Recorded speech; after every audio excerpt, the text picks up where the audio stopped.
بدھ بازار گلشن حدید میں نوجوان زاہد میرانی قتل ہوا۔ زاہد میرانی کے قتل کو ایک ہفتہ بیت گیا۔ 3 دن کا ultimatum S S P Malir کو دیا گیا کہ آپ قاتلوں کو دھر لیں، قاتلوں کو گرفتار کر لیں۔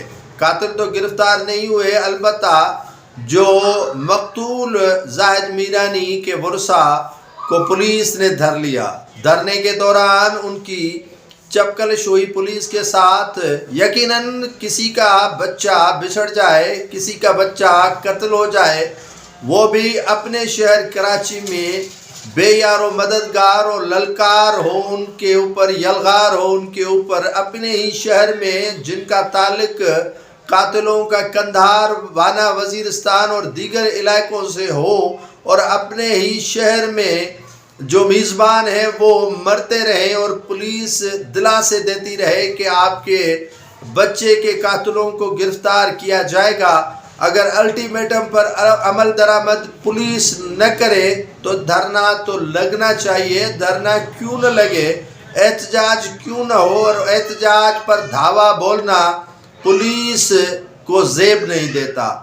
اپنی پولیس کارکردگی کو دیکھیں تو ملیر میں لینڈ گریبنگ پولیس کی سرپرستی میں، منشیات کی فروخت پولیس کی سرپرستی میں، ماوا گٹکا جو جتنا بھی کراچی کے اندر خاص طور پر ملیر کے اندر فروخت ہوتا ہے اس کی منتھلی نہیں ہفتے وار جو ہے وہ چنگی لینے کے لیے پولیس آ جاتی ہے۔ کمشنر کراچی پہ مجھے تعجب ہوا، کہا کہ جو بھی این او سیز بازاروں کے حوالے سے جاری کی گئی تھی وہ کینسل کی گئی ہے، لیکن ان کو پوچھتا کون ہے؟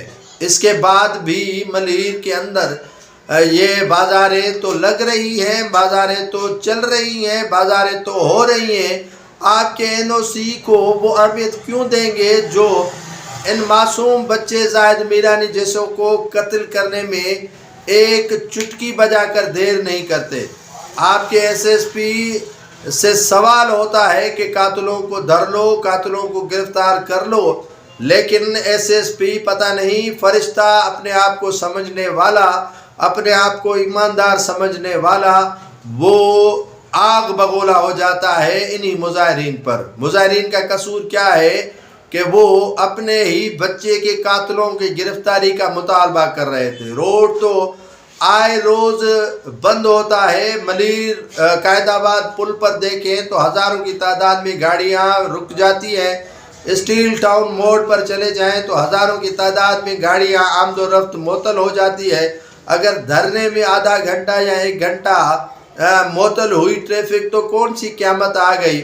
آپ ان سے گفتگو بھی کر سکتے تھے شیلنگ کے بغیر، آپ گولیاں اور لاٹھیاں برسانے کے بغیر بھی ان سے گفتگو کر سکتے تھے کہ قاتل فرار ہو گیا ہے۔ جیسے پولیس روایتی طور پر سستی دکھاتی ہے، پولیس روایتی طور پر جو ہے وہ ہٹ درمی دکھاتی ہے، آپ اس میں کہہ دیتے کہ قاتلوں کو گرفتاری کے لیے ہم نے کوششیں کی ہے، لیکن قاتل فرار ہو گیا ہے وانا، وزیرستان، افغانستان، اور اس کو ڈھونڈنے کی کوشش کر رہے ہیں۔ لیکن آپ نے گولی، بندوق اور شیلنگ کا سہارا لیا، لاٹھی چارج کا سہارا لیا، اور کئی رہنماؤں کو آپ نے دھر لیا، گرفتار کر لیا، اور گرفتار کرنے کے بعد انہیں جو ہے وہ پتہ نہیں کون سے جو ہے وہ عقوبت خانے میں رکھنے کی کوشش کی۔ لیکن یہ سندھ کے اندر پہلی مرتبہ نہیں ہوا ہے۔ پولیس کی جو کارکردگی ہے وہ پہلے ہی سوالیہ نشان ہے۔ اب مزید جو ہے وہ عوام کو مشتعل کرنے پر مجبور ہو رہی ہے سندھ کی پولیس۔